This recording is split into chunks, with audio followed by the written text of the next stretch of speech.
For a while, we just sat there, the box between us. Like some kind of unspoken truce. Dad kept sipping his coffee, silent as always. But something in the air had shifted.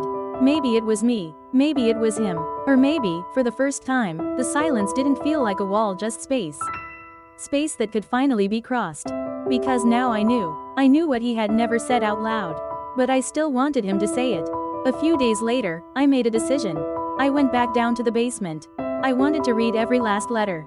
Even the ones he wrote after he stopped trying to give them to me. The ones from when I hit puberty and stopped talking to him.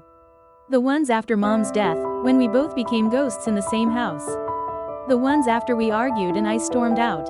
The ones written in silence, soaked in guilt. In one, he wrote, "When you slammed that door and left, I swear I heard something inside me crack." Maybe it wasn't the door. Maybe it was me. And in another, words are hard, especially for fathers. We're taught to carry things, not say them. But sometimes I wonder what would happen if I just told you I'm scared, too. There was one letter without an envelope. It was dated the day after Mom died. "I don't think I'll ever give you this one." That morning, when I found her, she was just gone. Still, quiet. I froze. I called the ambulance, then sat on the floor and stared at the wall.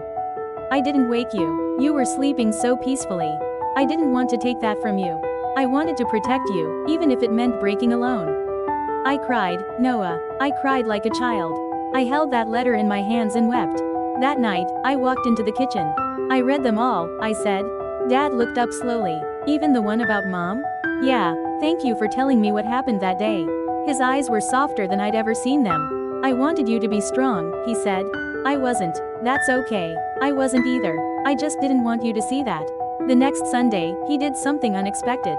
"Wanna go for a drive?" he asked. We hadn't done that since I was maybe 10. So we drove. Not much was said, but it wasn't heavy. The radio played some classic rock, and he hummed along off-key. It made me laugh. And in that moment, I felt it. This was what being a son felt like. This was what having a father could be. That night, as he poured himself a glass of water, he spoke again. "There's something I need to tell you, Noah." I froze. "I went in for some tests last week. Just routine." He hesitated. "They found a shadow on my lung. Could be nothing, but they want to run more tests." I didn't know what to say. It felt like I'd reached out to the past only to find the future slipping through my fingers.